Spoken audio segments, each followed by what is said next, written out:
Daddy, maybe the American people don't want the country back. Where do I even begin?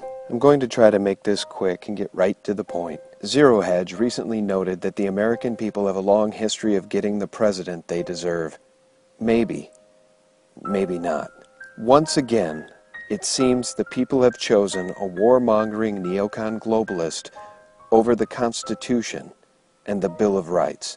The InfoWars writer, whose pen name is Eric Blair, George Orwell's real name, made the point that many of us have been thinking since the Iowa caucus. He asks, how on earth could Newt Gingrich win the South Carolina primary when the day before the vote he had to cancel a major campaign stop because of a lack of attendance? What if the fix is in? Over the years, numerous folks have said to me that if there's more to the story of what we are officially told happened on 9/11, then surely the media would report on it. There could be no cover-up by the mainstream media, they say, because any alternative story would be the perfect opportunity for some hungry young reporter to make a name for himself. Talk show host Conan O'Brien may be about to push the envelope on late-night television. Conan O'Brien may be able to push the envelope on late-night television. Conan O'Brien may be about to push the envelope on late-night television. Conan O'Brien may be about to push the envelope on late-night television. Surely truth would prevail. Surely, they say, if there was nanothermate found in the dust at Ground Zero, or if World Trade Center Building 7 was brought down by a controlled demolition, it would be reported on. This is no small building, as you can see, at 47 stories. It would stand out in most American cities. The American media would tell us there's no way they could keep it covered up, they say.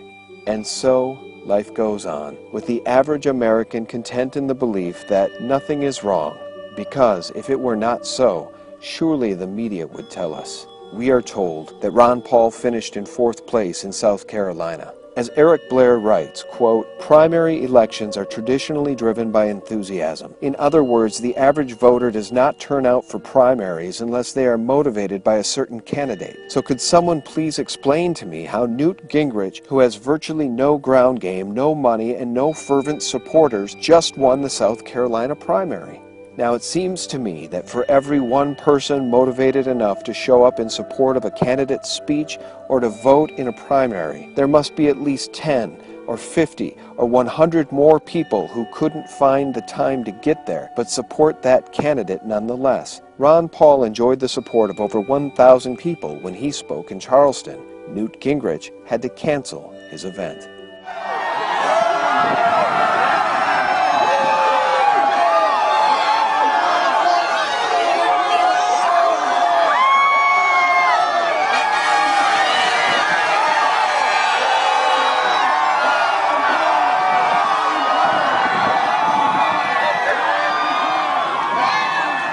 Blair asks, could the conspiracy to keep Ron Paul out of the Oval Office be this coordinated, this pervasive? I hate to say it, but I think the answer is yes.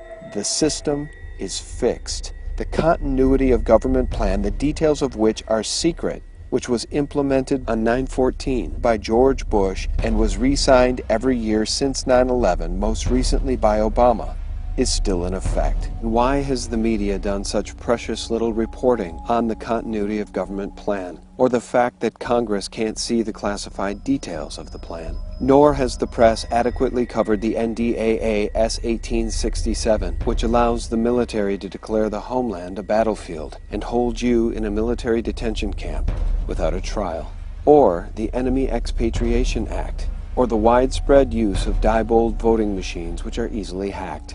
Why is that? The coup is complete. The government is no longer of and by the people. The government is of the central banks and for the corporations. This is fascism. And the system no longer desires the rule of law or the Constitution or the Bill of Rights. The system and those who would vote for Newt Gingrich, Mitt Romney, or Rick Santorum only want more of this.